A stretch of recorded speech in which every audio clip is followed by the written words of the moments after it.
Bonjour les amis, donc aujourd'hui je vous fais une petite vidéo sur le sujet des addictions et des phobies. Alors tout au long de cette vidéo, je vais rapidement développer comment nous traitons cela avec l'hypnose régressive. Parce qu'on m'a souvent demandé, avant les sessions, est-ce qu'après la session, je vais arrêter de fumer ou d'avoir peur des araignées immédiatement? Alors c'est un peu plus complexe que ça. Avant de répondre à cette question, j'aimerais vraiment développer sur le sujet. Il y a plusieurs méthodes pour arrêter de fumer. On va prendre l'arrêt du tabac, comme c'est, on va dire, quelque chose d'assez courant finalement. Mais ça peut concerner des drogues, ça peut concerner même des addictions, des fois aux jeux vidéo, tout ce qui est addictif en fait, d'une manière extrême.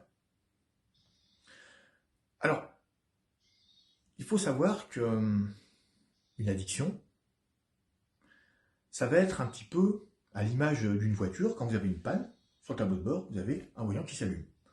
Ça vous indique que il y a quelque chose qui ne fonctionne pas et qui ne va plus.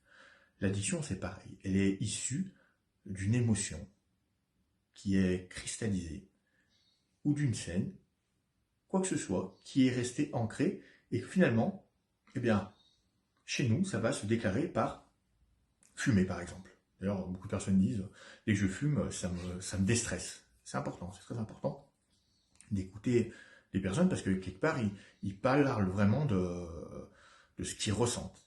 Et c'est une vérité. Alors, il est vrai également qu'il y a des méthodes où on va venir travailler directement sur le mental.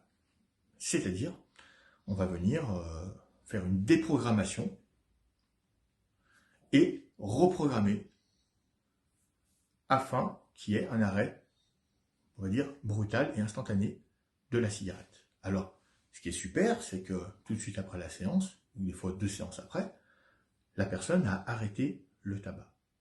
Comme je vous disais tout à l'heure, le témoin, le voyant, s'est éteint. Mais il y a une chose qui est importante, c'est qu'on a résolu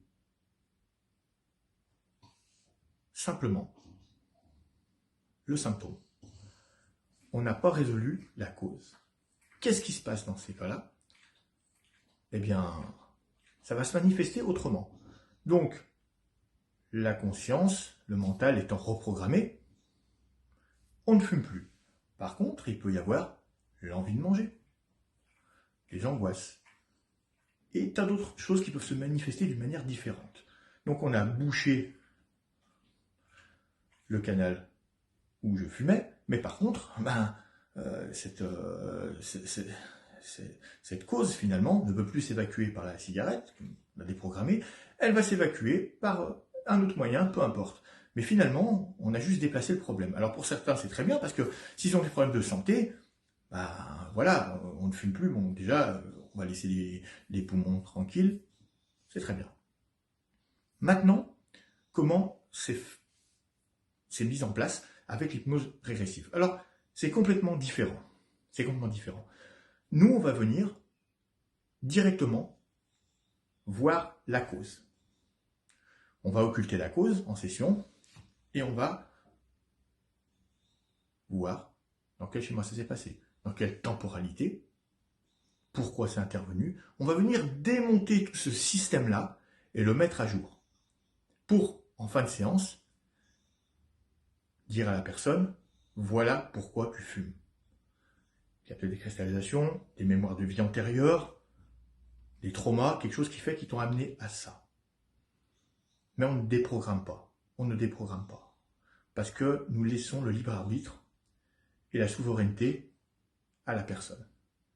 Et très souvent, une personne, quand elle sait comment finalement ce système s'est mis en place, il y a une réelle prise de conscience, on comprend pourquoi on en est arrivé à cette addiction-là. Et